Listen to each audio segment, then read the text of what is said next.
Introduction. We live in a very stressful world. You probably don't need me to remind you of that fact. Why are we so stressed out? Why do we feel so much pressure? Why does it seem like contentment and peace are so hard to find? Well, for most people, they simply just have too many duties, responsibilities, distractions, and routines taking up their time and attention. If you were to slice and dice and dissect your daily schedule, you probably would fit into this category as well. There's just so much that you have to cram into your mind every single day. It is no surprise that a lot of people develop the following symptoms of stress. They have short attention spans. When they read stuff online, they can barely pay attention until another item shows up on their Facebook timeline, and they forgot about the stuff that they were reading before. They don't really read materials, they just scan. That's how short most people's attention span is. Next, stressed out people overreact emotionally. It seems like everything that you perceive or become aware of is some sort of judgment or is somehow, some way related to you. You personalize everything. Everything's personal. And it's no surprise that you tend to react emotionally. This may be due to the fact that you're stressed out. You may be reading too much into things. But unfortunately, once we open our mouths, we end up hurting people. We end up making decisions that we come to regret later on.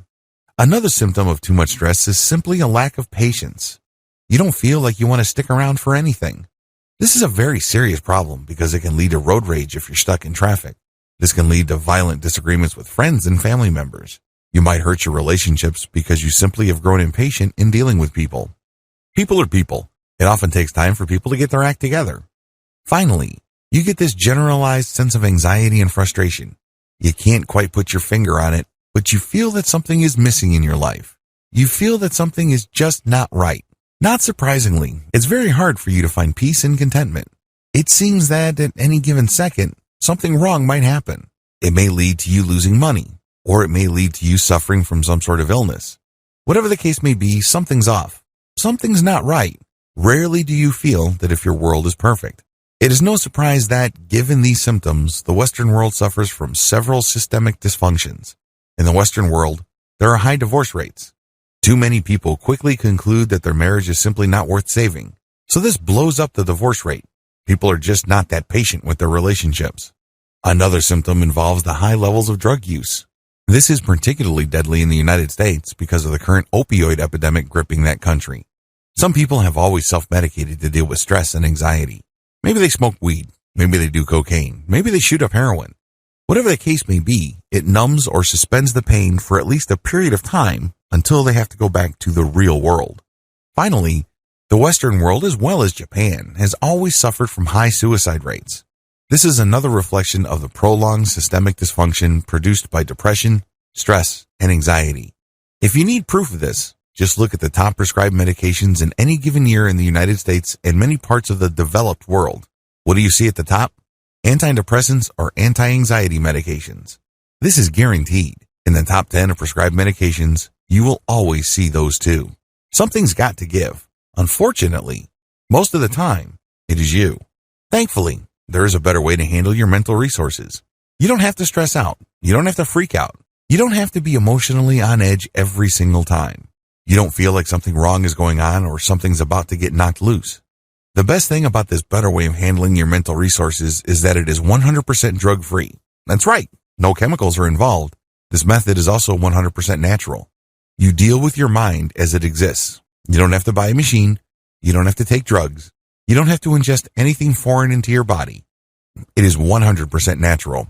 It works with how your mind works. It is also 100% conscious. You're not going to hypnotize yourself. You're not going to be under the mental control of another person. Finally, this system enables you to remain in 100% control of your mind. You call the shots. You pick the method, and you work with it. It works on your schedule, on your terms, and based on your needs. Sound awesome? Wouldn't you like to try this better way? Are you sick and tired of the regular ways you deal with stress, anxiety, and the daily strains of modern living? Well, here's the answer. Meditation. This training teaches you the ins and outs of practical meditation so you can come up with a solution that works best for you. Common myths about meditation that might be turning you off. Near the end of the introduction to this training, you might be a little bit skeptical. You probably have heard of meditation before. However, you might not have been excited at first. I really can't blame you because a lot of people have certain preconceptions regarding meditation. A lot of these are really myths that serve to turn people off from this amazing practice that can free them from daily stress and pressure. Part of the reason for this is because of the religious or spiritual baggage of meditation. After all, meditation was pioneered in the East in the specific context of Buddhism and Hinduism. This cuts against the grain with most people from the West. Most Westerners are secular. It's no surprise that a lot of people are turned off by the spiritual or mystical reputation of meditation. But this is not the reality of meditation. Here are 8 myths that might be holding you back about meditation. Learn to recognize these and hear the truth about meditation so you can make a real informed choice. Myth number 1, you have to be religious for meditation to work. According to this myth, you have to be a Buddhist or a Hindu for meditation to work for you. Absolutely wrong. Meditation works with how your mind naturally processes stimuli. It doesn't need religion. It doesn't need spirituality. You just need to tune in to how your mind is already working. Myth number 2, you have to believe for meditation to produce benefits. You don't have to believe in anything. You just have to go through the steps of meditation because meditation works with how your mind works. It's kind of like redecorating a room with existing furniture. The furniture is already there. You just need to rearrange the furniture so it produces better effects. You're not imagining stuff for the process to work. You're not forcing yourself to change what you believe in for meditation to produce results. Myth number 3, you are fully unconscious when meditating. This is an absolute lie. A lot of people are under the impression that meditation is really like some variation of sleep and you're hypnotizing yourself or entering some sort of altered reality. No, this is not true. Real, practical meditation is actually the precise opposite. You remain fully conscious. However, you train your consciousness to purify its focus. It leads to a very empowering feeling because you start becoming more mentally disciplined. This is the complete opposite of just simply being unconscious. Myth number 4, you will fall under the influence of others easily when meditating. When you meditate, you are calling the shots because your focus is super filtered. It is super fine. Only you can do this. Nobody outside of you can guide you to achieve this level of clarity and focus. You have to do this yourself. Accordingly, you won't fall under the influence of others when meditating unless, of course, you want to. You always have that choice. But practically speaking, you are calling the shots. Myth number 5, meditation is another form of hypnosis. Hypnosis works when somebody outside of you guides you to achieve an altered state of reality.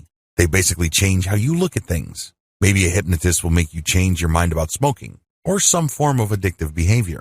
Meditation is very different from hypnosis because you're not gaining instructions. Instead, you are clearing away your mind to focus on how your mind works in a given moment. You're not taking in stuff. You're actually clearing stuff away.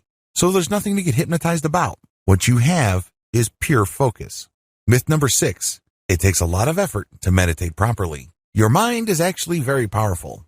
To use machinery analogy, your mind already has gears that turn, and these are very powerful gears. You have to understand that you navigate reality with your mind. It's how your body exists in reality. You perceive reality through your mind. When you meditate, you tap into that machinery and you purify it. In other words, the energy is already there. You don't have to exert new effort. Instead, again, to use the analogy of the room with furniture, you're just rearranging the furniture to produce a different effect. Myth number 7, you have to meditate for a long time for it to benefit you. Meditation, to a lot of people, is a lot of work. They think that there are many levels to it. Well, people who think that way are being confused by the traditional religion or spirituality that surrounded meditation because Buddhists think in levels. Hindus too, to a certain degree. Raw, practical, basic meditation can produce results for you right here, right now. Since your goal is not to attain some sort of mystical enlightenment, but to just live in the present moment and focus your mental energies, the benefit is almost immediate if you do it right. Myth number 8, people who meditate are gullible. This really is a slam against people who are looking for natural and self-controlled ways to deal with stress. This is an insult. The truth is, even if you are the most skeptical person in the world and you really have a tough time believing anything, if you just focus on the mental processes that you are already engaged in and direct it to a more natural alignment, you don't need to be persuaded of anything. It just works on its own. All of the 8 myths above will trip you up. Learn how to spot them in terms of your belief system. Let me tell you, what I'm going to teach you about meditation will not benefit you in the least if you hang on to any of these myths. Get out from under them and start enjoying the benefits you've been looking for. You need to start with as clean of a slate as you can. So make sure you go through your personal, mental, and attitude laundry list and clear out any of the myths above or anything related or similar enough to these myths. Otherwise, meditation may not work out for you. Meditation in a nutshell. What is meditation? We've already established in video 1 that it is not some sort of metaphysical, spiritual, or mystical state that you enter. It's definitely not some sort of attempt to achieve some sort of alternate reality or navigate some sort of spiritual truth. Instead, meditation works with how your mind already operates. The bottom line is, if your mind did not have a self-correcting system to achieve some sort of balance or some sort of inner peace at some level or another, you would have gone crazy a long time ago. That is the bottom line. Meditation really all boils down to getting in touch with that and becoming more aware of that machinery so you can call it into action when you need it and on your own terms. Your mind is a very powerful biochemical machine. It has all sorts of gears and processes and systems. Meditation just simply taps into this amazing interconnected network of internal systems that manage your personal reality to make the system work for you instead of against you. The cloud analogy. To get an understanding of how these systems work, I need you to imagine that you are looking at the world from 500,000 feet. At that distance, the world is a globe. You can see the clouds at the surface, and you can see some storms. And when you sink deeper, let's say to 200,000 feet, you can see the storms up close. You can see the lightning. You can see the movement of the air. You can even see the surface of the waters. You can see the heat of the deserts. There's a lot of commotion. There's a lot of stress. But when you sink another 200,000 feet, you can see everything up close and personal. There's a lot of turbulence. Then you sink another 500 feet into the ocean. It starts getting calmer. You can still see some patterns from the surface, or if you dig into the earth, you can see some mild disturbance. But when you get to the core of the earth, it's surprisingly stable. In fact, it's a molten core. It rarely moves. It's just liquid because of all the heat and pressure from the surface. But it is very, very stable in the center of the earth. Your mind is the same. When you drill down enough, things get calmer and calmer, despite how traumatic, turbulent, and stressful the surface areas of your mind become. When you get to the core, you can take a lot of comfort from the fact that it will always remain calm. It has to be this way because, as I said earlier, if humanity did not develop in such a way that our minds have some sort of self-correcting system that's always stable, we would have died as a species a long, long time ago. Meditation is all about getting to your core. Practical meditation is all about getting to that inner core. It's all about getting to that part of your mind that is always at peace. It has these mechanisms that ensure that you keep going back to this sense of peace. Believe it or not, really stressed out people who are going through a living hell as far as their emotions, their relationships, their career, their finances, and everything else in their life, actually have a calm inner core. Unfortunately, that's just buried in all the stuff that's taking up all their mental energy. But it's not going to go away. It's always there. You are programmed by biology to have a calm inner core. Otherwise, you would have gone crazy a long time ago. The bottom line is simple. Meditation is all about living in the moment. That is where we reconnect with our calm inner core. Here's the twist though. Meditation is an art, not a science. If meditation was a science, like some sort of equation that you just plug in variables into and you will get the same predictable result, then we wouldn't be here. But unfortunately, it is personal in nature because you have to go through the process of making choices to clear up your mind so you can lock in on the present moment. That's how you reconnect with your deep, abiding inner core of calm and serenity. Now, with that said, although meditation is an art and not a science, it's been scientifically studied thoroughly. In fact, there are at least 200 peer-reviewed, hardcore scientific studies of meditation. A lot of this was done in the 1970s. Meditation has a lot of scientific benefits. I will go into that in the next video. But don't think that what I'm going to be teaching you is some sort of an experimental or completely new method. No, its effects have been known for quite some time. In fact, in many parts of the world, it's been practiced for at least 1,000 years. The top 10 benefits of meditation. If you're going through this training, chances are you already want to try your hand at meditation. There's a high probability that you probably already know some, if not all, of the 10 major benefits of meditation. Just to be sure, if you're still in any way, shape, or form on the fence regarding this practical and all-natural way to relax, here are just the 10 major benefits of meditation. Please note that the actual list of meditation's benefits is quite long. These are just the most commonly reported benefits. Benefit number 1, it slows down your mind. Part of the reason why people are so stressed out is because they have 1,000 things on their mind. They're just so focused on so many things at the same time that they spread themselves too thin.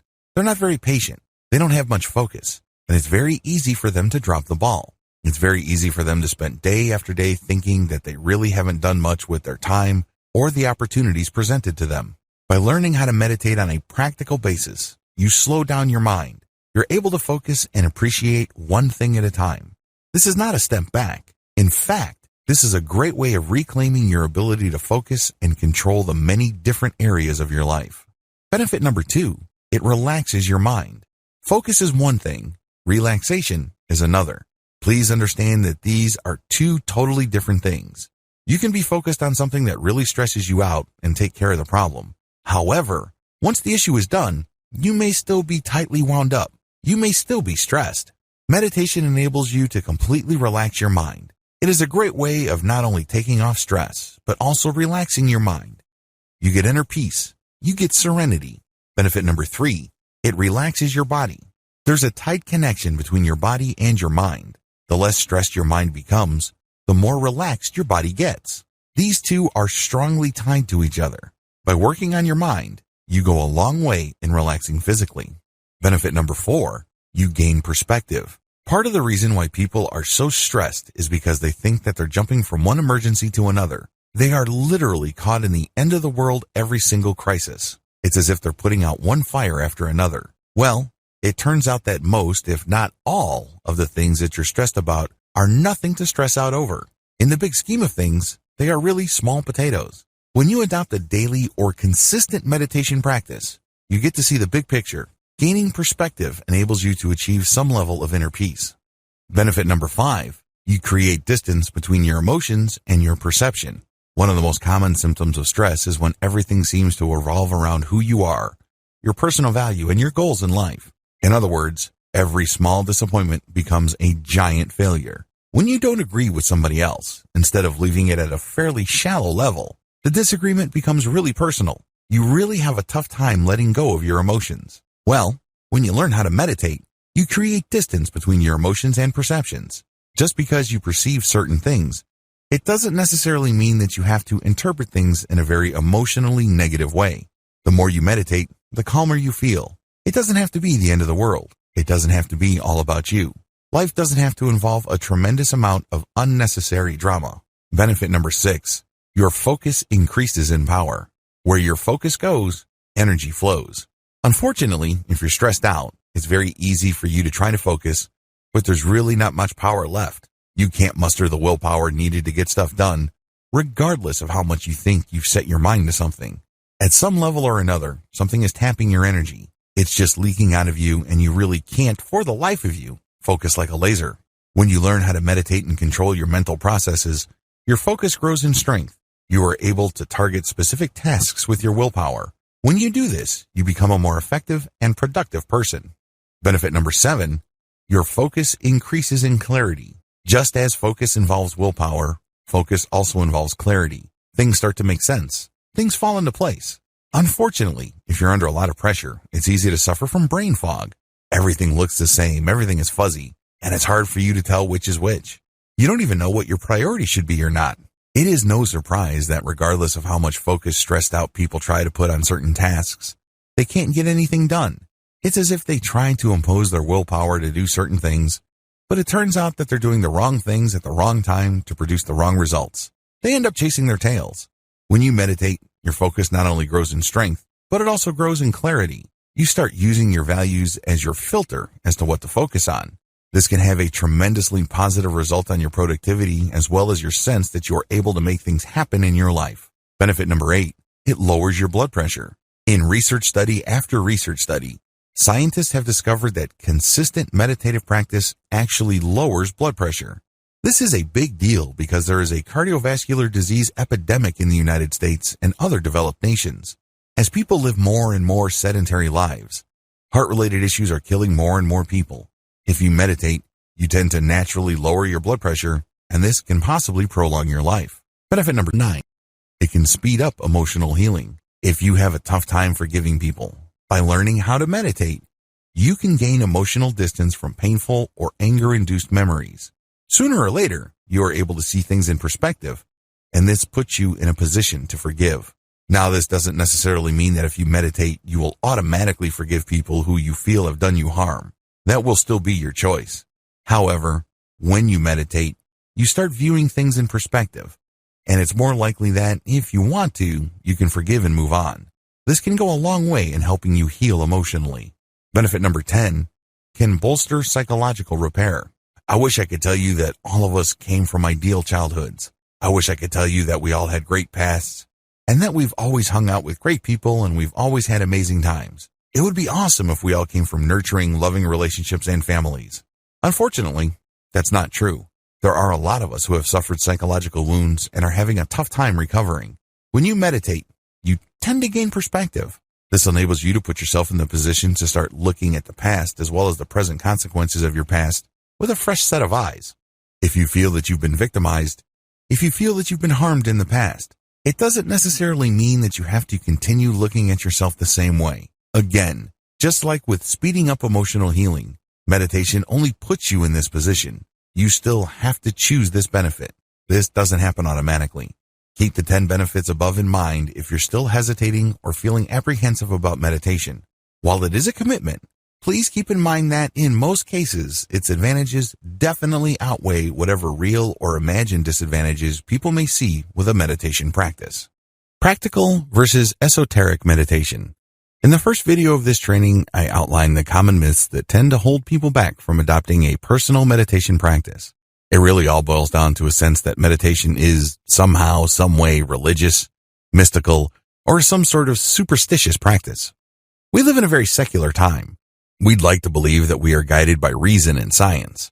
Given this context, it is entirely understandable why people have second thoughts about meditation. A lot of this really flows from the dichotomy between practical and esoteric meditation. Esoteric meditation is really the historic practice of meditation. In this context, meditation is practiced in connection with some sort of higher religious goal or some sort of mystical objective. If anything, meditation is not the centerpiece.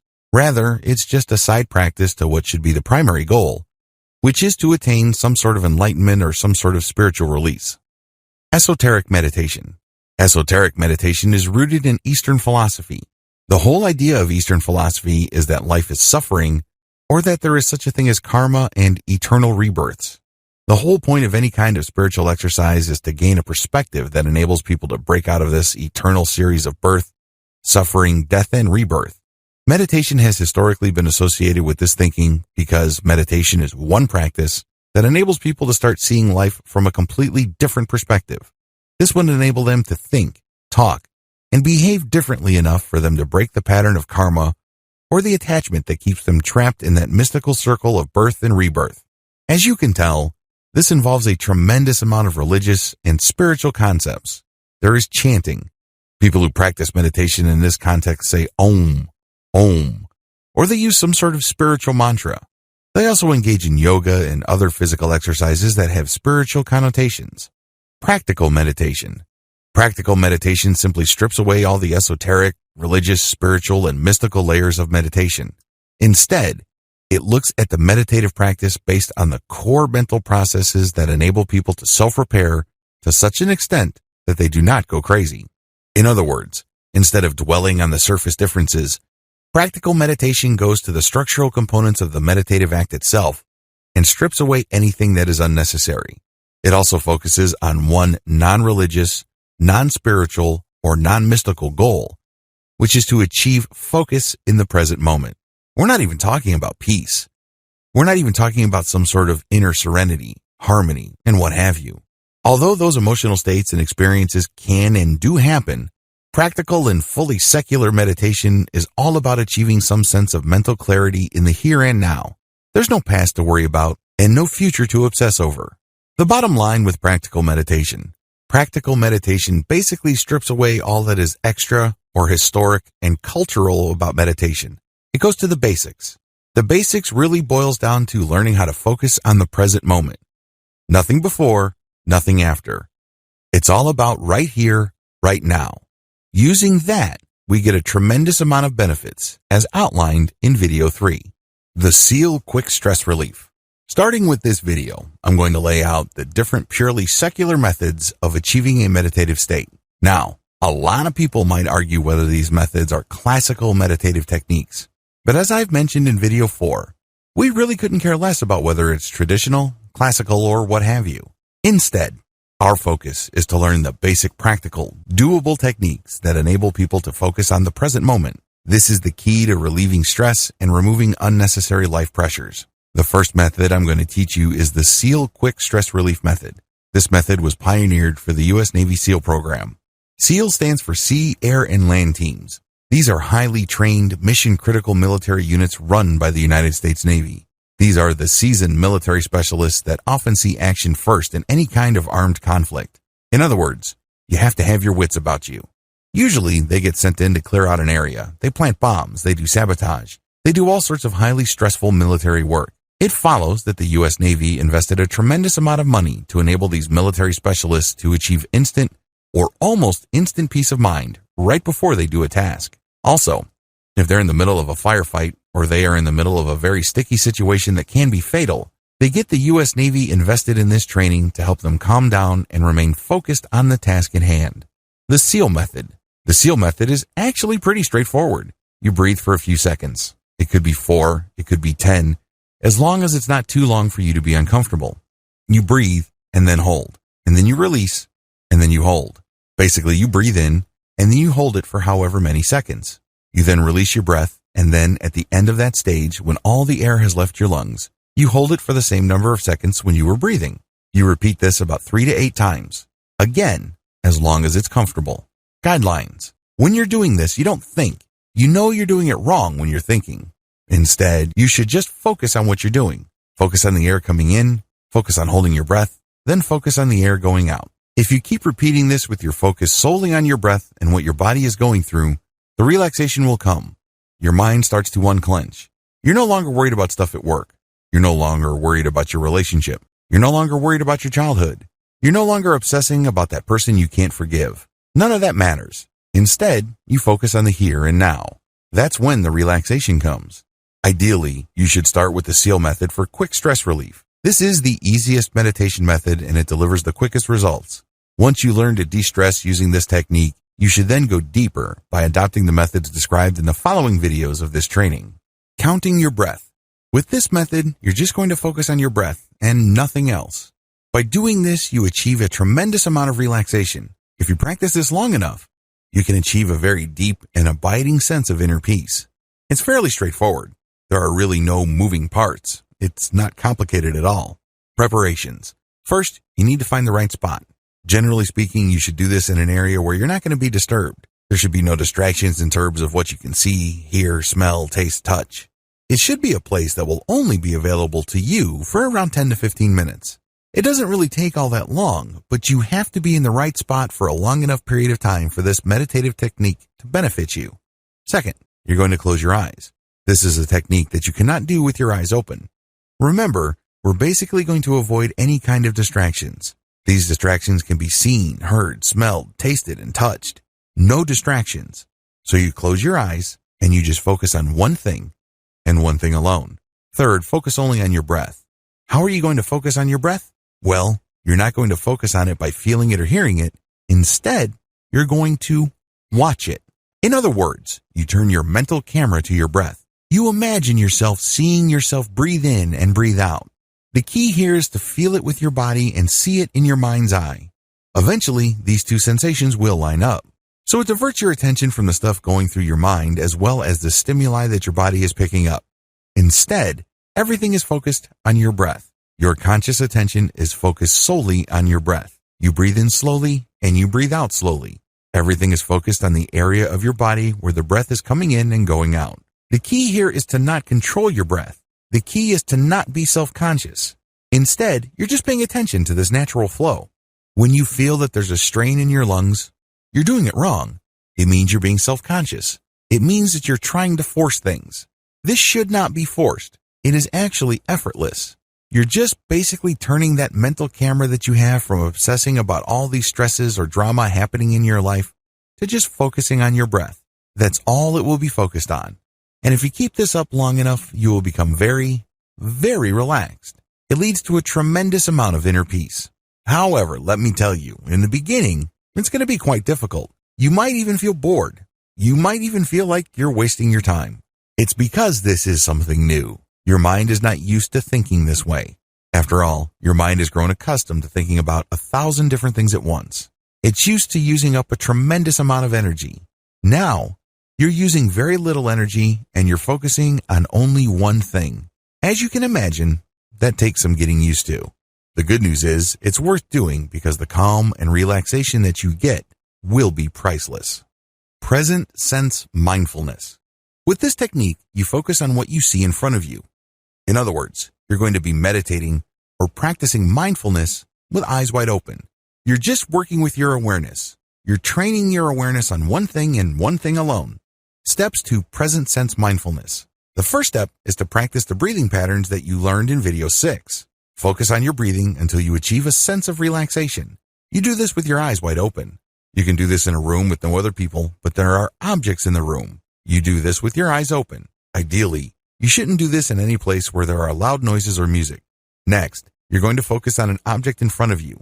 It can be a tree, a park bench. It can be a house. It doesn't really matter. What's important is that you put all your focus on that one item alone. The key is to look at that item. You're not out to enjoy it. You're not out to judge it.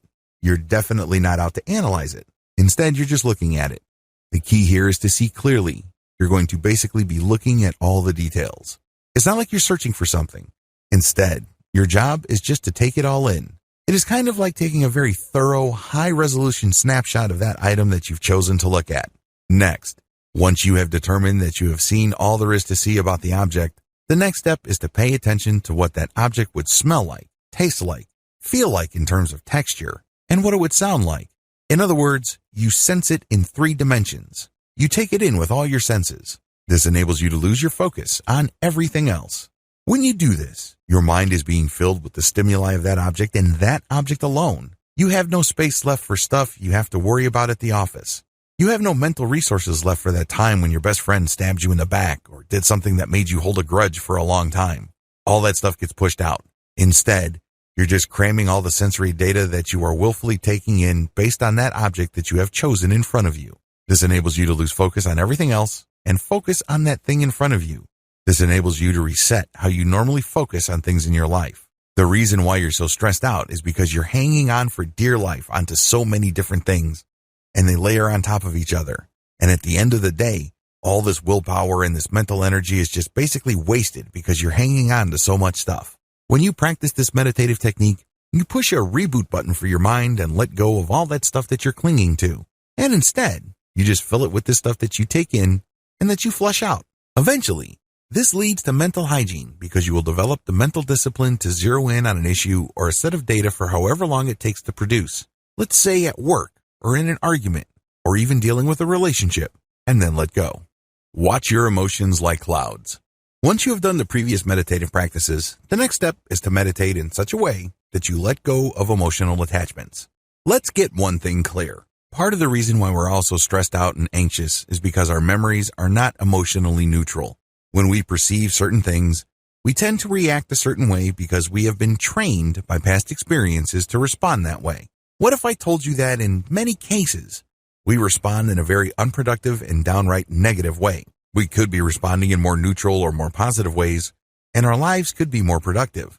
Instead of wasting a tremendous amount of emotional and mental resources feeling negative, angry, frustrated, guilty, upset, you name it, we can focus more on feeling appreciated as well as content. It's all a choice. But unfortunately, if we hang on to these past memories and we judge them in a predictably negative way, we lose sight of the fact that we can always choose our judgments. We feel that our negative analysis is just who we are. It's part of our identity. It's part of our personality. Well, it isn't. It's always a choice. With this technique, you gain some freedom from the emotional roller coaster ride that you feel just takes you to negative territory like clockwork. Here's how it works. Step number 1, count your breath. Go back to the earlier video where I taught you how to count your breath. Watch your breath. Count it. Focus on your breath. At a certain point, you will relax. You can use the SEAL method, or you can use the more intensive breath counting and watching method I discussed earlier. Whatever the case may be, Keep doing it until you sense relaxation. Step number 2, close your eyes. Once you feel that you have reached a certain level of relaxation, close your eyes. Everything should go black. Allow yourself to relax even deeper. Allow yourself to slow your thoughts down. Just focus on the calmness of the darkness. There's nothing to prove here. You don't have to be somebody that you're not. You have nobody to impress. This is just you and your thoughts. It's just calm, pure darkness. No light, no color, nothing to get worked up about. Step number 3, focus on your thoughts. Once you have relaxed, pretend that you are in some sort of movie theater and you're sitting back and you're seeing scenes. These are your thoughts. When you assume that perspective, you would realize that you're thinking a lot. If you're a normal person, a lot of mental images flash through your mind. In fact, we go through so many mental images, oftentimes we're not aware of them all. So sit back and just see your thoughts play out. Step number 4, make sure not to judge or analyze your thoughts. Here's the thing that you will be doing differently. Most people have no problem seeing mental images flash through their mind. But the problem is, once that happens, they get all emotionally caught up. For example, you had an ex who cheated on you, stole from you, or otherwise did bad things to you. How do you think you would feel when you see something that reminds you of him or her? You probably don't feel all that good. Now with this technique, when the mental image or the picture or the likeness of your ex comes to your mind, your rule is that you let the image flash, but you will hold judgment. You're not going to analyze it. You're just going to acknowledge that this is the image of my ex, this is the image of my boss, this is a scene from my childhood, this is a scene where I was let go at work, this is a scene at jail. Whatever the case may be, you're seeing all these mental images, but you're not judging. You are acknowledging. It's very important that you know the distinction. You're not engaged in pretending to not see something. For example, if there was a fire in your childhood, you're not going to say, well, this was a happy moment in my childhood. No, this was a fire in my childhood. But this is going to be different from this is a very traumatizing childhood memory that basically destroyed my life because I lost both parents. Do you see the difference? There's no judgment here. You just say, this is a fire that happened when I was a child. It's stripped out of all emotional baggage. It's stripped out of all emotional trauma. Acknowledge and describe in a very objective, flat, and neutral way. This is not going to happen overnight. If you are carrying around a very heavy weight, maybe child sexual abuse, maybe you were unjustly punished. Whatever the case may be, you just need to focus on what you see. Do not judge. Do not analyze. Just acknowledge it and then move on to the next step. Step number 5, let your thoughts pass like clouds. One of my fondest childhood memories involves me and my cousins just going up to this little hill, and for what seemed like hours, we would just lay back on the grass and watch the clouds pass by. My cousin would say, that's a bicycle. I would say, no, that looks more like a dog. There was, of course, no right or wrong answer. Everyone's entitled to their opinion. Every person's guess was as good as all others. It was a lot of fun because we were exercising our imaginations. We were, after all, just watching clouds pass by. There were countless clouds before them, and there will be countless clouds after them. They are here one moment and gone the next. I want you to do the same with your thoughts, but let them pass like clouds. Just like clouds, your thoughts just pass through. Let them pass. Don't deny them. Don't pretend they are something else. Don't argue with them. Don't bargain with yourself. Just observe the thought clouds honestly. In other words, when the mental image flashes, acknowledge it. For example, this is a fire that happened when I was 3 years old. This is an image of my parents about to leave for the United States when I was 3 years old. Whatever image you have from the past, strip it of all emotional judgment or analysis.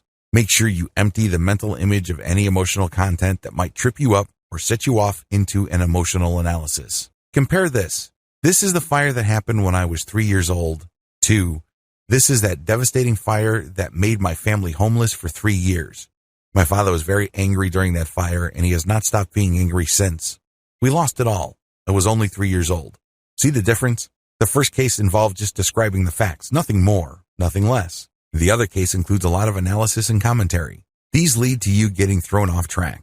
Learn to spot the difference. Recognize the point when you stopped objectively describing and started emotionally reacting. It doesn't make it any less real, mind you, but you're just acknowledging it because we're not engaged in self-delusion here. We're not trying to trick ourselves or hypnotize ourselves into thinking that these events, which ultimately are very traumatic and hurtful, did not happen. Instead, you're just acknowledging. And then the next step is what makes it really powerful. When you acknowledge, you then let it pass like a cloud. Just like a cloud, it's going to zoom over your head. It's going to linger slowly, depending on how strong the wind is. but you just let it pass. Eventually, it will pass. Step number 6, enjoy the emotional distance. When you repeat this over several weeks, you start noticing emotional distance. Mental images, memories, or what have you, that used to throw you off track no longer do. Maybe there was a memory that used to make you cry like you were on autopilot. Now you don't do that. You just say, well, that happened to me when I was 4 years old and my housekeeper was in that memory. Then you let it pass. Well, that happened to me and my boss said something and I was let go and I found another job. You let it pass. Well, that was my best friend and my ex-girlfriend. You let the memory pass. You do this over and over again, and the more successful you become at it, the greater the emotional distance. Eventually, all that stuff that used to drag you down and hold you back is left in the past. Congratulations. Meditation best practices. Meditation is like working out. When you work out, you put a lot of stress on your muscles. That's how they get bigger. That's how they get leaner. That's how they get stronger. The same applies to your mental muscles, because that's what meditation is. It's a mental workout. Physical muscles get soft if you don't challenge them or you don't put pressure on them. With meditation, you're going to challenge and put pressure on your mental muscles. Believe me, it is quite a workout to let a mental image just pass over your head like a cloud without judging it. For example, there was an episode of your childhood that used to burn you through your core because it was really humiliating. It was disgusting. Whatever it was, it takes effort to do that. But that's how you challenge your mental muscles. And the more pressure you put on it, the stronger it gets. Practice daily. The good news here is that you don't have to spend all day meditating. In fact, if you're doing that, you're overdoing it. That's probably going to do more harm than good. Instead, focus on spending no more than 15 minutes a day. With meditation, a little bit of consistency goes a long way. So focus on your meditative practice for no more than 15 minutes every day. 15 minutes is plenty. Associate your meditative state with certain stimuli. This is for advanced students. Usually, by this point, it will probably take months, if not years. But most people, if they're consistent, will reach this point. When you perceive any new stimuli, allow yourself to focus on your meditative state. You're basically linking the meditative state of peace, calm, inner serenity, and harmony with stimuli that normally upsets you. For example, if you work with an ex, it can be quite uncomfortable, awkward, and frustrating. This person broke your heart, this person cheated on you, or you're embarrassed because it didn't work out. Whatever the case may be, it's going to be very hard to handle that stimuli.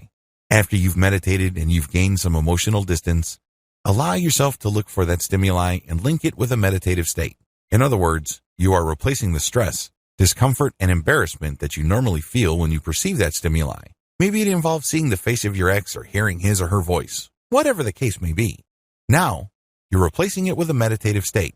The meditative state, of course, involves a sense of calm, being in control, clarity, peace, healing, restoration. So instead of that person's voice or image just stressing you out, upsetting you, now it calms you down.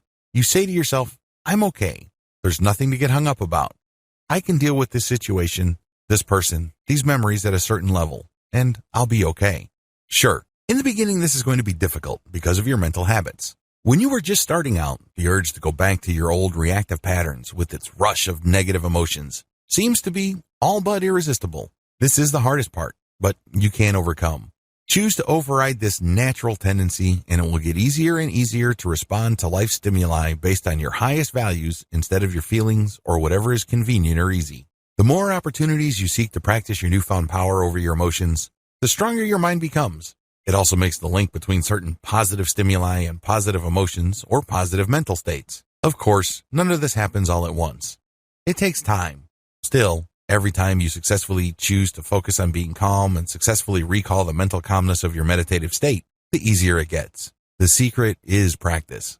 Interestingly enough, to get the practice you need, you actually have to seek out situations or stimuli that normally stress you out.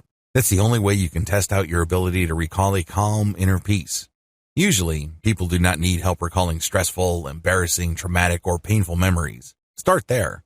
Since these are thoughts, you have a lot more control over the thought and the outcome. Compare the above to testing out your meditative recall skills on actual people. People can be quite random.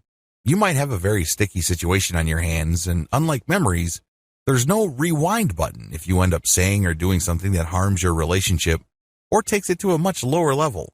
Regardless of how you do it, give yourself the opportunity to consistently test out your ability to recall that state of mental calm, serenity, and peace. In that special space you have built for yourself within your mind, there's no need to prove anything. You don't have to be somebody else. There are no painful memories. There is no worrying future. Instead, you just have calm in the here and now. Understand that you always have this available. Get some hope from this fact. Call this link at will. Once you have trained yourself to remember that meditative state when situations present themselves, the next step is to call it at will, meaning you yourself will trigger that meditative state. You no longer need stimuli. That's when you have reached a higher level of practical meditation, because that sense of calm, release, and objective distance that you feel with your emotions pretty much persists on a 24/7 basis. You only need to choose to call that meditative state to being, and it happens. You now know it like the back of your hand. Conclusion. All the things that I've taught you here are the product of several years of meditation and mindfulness practice. There are lots of pitfalls. There are lots of dead ends. There are lots of false leads and false positives. I've weeded all those out, and I've presented to you meditative practices that work. However, these materials will not work for you until and unless you commit to doing them. It's really important that you go through this training in order. Don't skip. Don't jump ahead. Focus on it one step at a time. This way, you will be able to fully benefit from the techniques that I have described in this training. It is also important that you focus on consistency. A lot of people think that meditation is just another activity that they engage in because they're looking for a result.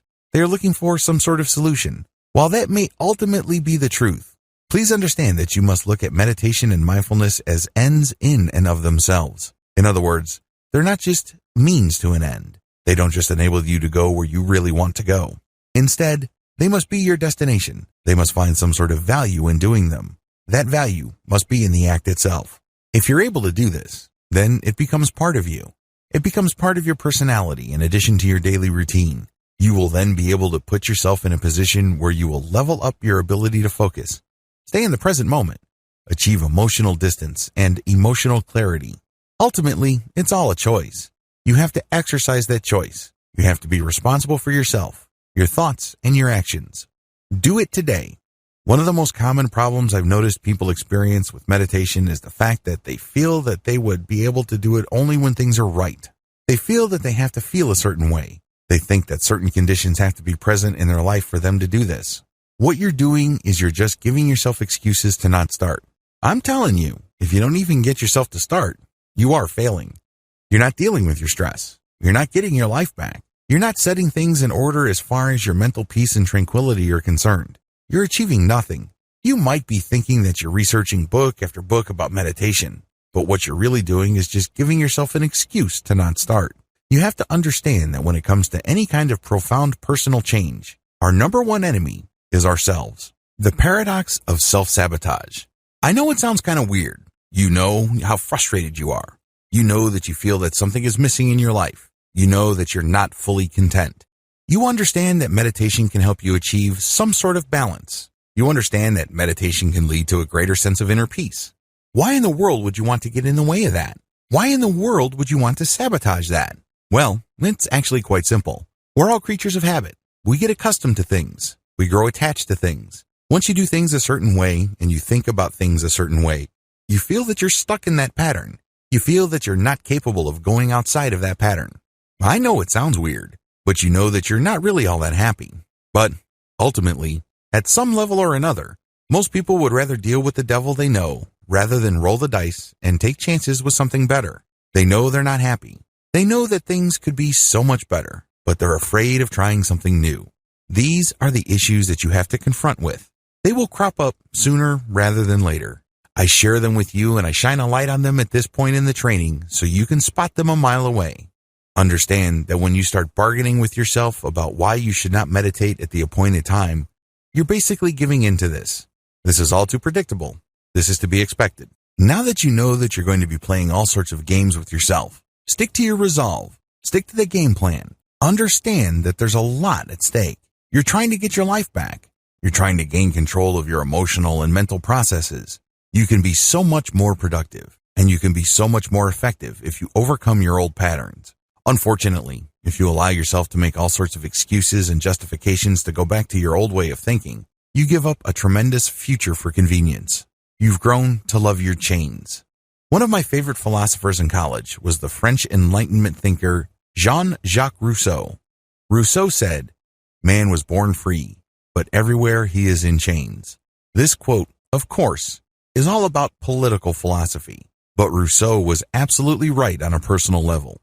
We are born free. We are born with a tremendous amount of possibility. We are born with a tremendous amount of personal power. We have it in us to do great things. If you are doubtful of this, just think of the great thinkers, builders, and innovators of this world. Think about people who managed to build vast fortunes even though they were born with nothing. People have potential. All of us do. If successful people can succeed, you can too. How do I know? Well, each choice you make is an exercise of power. You have all this unlimited potential in you, and it all flows from the fact that you have a choice. Your choice gives you power of the things you think about, talk about, and the things that you think you are capable of doing. But the reason why you feel so powerless, so limited, so small is because you've allowed yourself to live in a neat, tidy little box. This box indicates what you can and cannot do. This box indicates what you are, what you're about, and what you are not. Nobody put you in that box. You chose to be in that box. You chose to live in a mental prison. It's as if everybody's walking around with this tremendous amount of personal potential, but they're looking at their chains. They're saying to themselves, "I'm a victim. I'm wearing these chains." Little do they know that the key is in their hands. Understand what is at stake. You have no excuse. You only have choices. I wish you nothing but victory.